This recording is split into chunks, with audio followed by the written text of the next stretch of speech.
এই পৃথিবীতে মানুষ, বস্তু, সম্পর্ক সবই যেমন ক্ষণস্থায়ী, তেমন সময়ও ক্ষণস্থায়ী।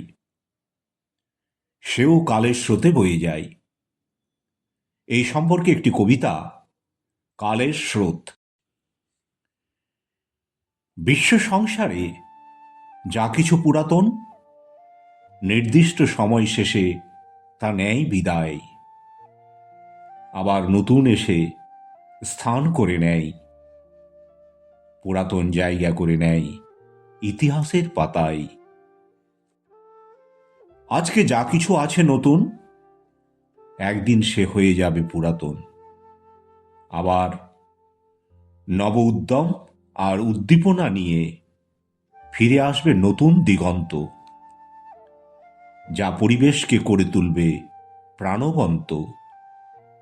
জেগে উঠবে রাতের অন্ধকারে ডুবে থাকা ভোরের সূর্য, দেখা দেবে নতুন আশার আলো। এ জগতে যা কিছু পুরাতন, একদিন তা সবই ছিল নতুন। তবে পুরাতনের প্রতি নতুনের কেন এত অবজ্ঞা, কেন এত অসম্মান? প্রতিটি বছর নবরূপে আসে আমাদের কাছে, নির্দিষ্ট সময় শেষে সেও যায় চলে।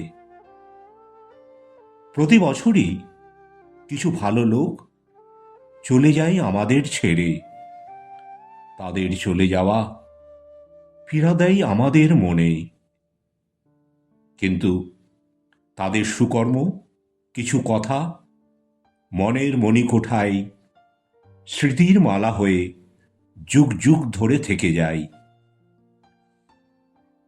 চলে যাওয়া বছরে এমন কিছু ঘটনা থাকে যেটা আনন্দ জাগায় আমাদের মনে। আবার এমন কিছু ঘটনা থাকে সেটা বেদনা দেয় আমাদের প্রাণে। যাবার সময় সবাই চায় ভালো কিছু স্মৃতি রেখে যেতে, তবে তার জন্য চাই বহু ত্যাগ, অধ্যবসায়, কর্মোদ্যোগ, সেই সম্মান পেতে। হে বন্ধু সুজন আছো যত, সবারে আহ্বান করি তত, এসো করি সেই কাজ, পাই যেখানে সুসজ্জিত সাজ।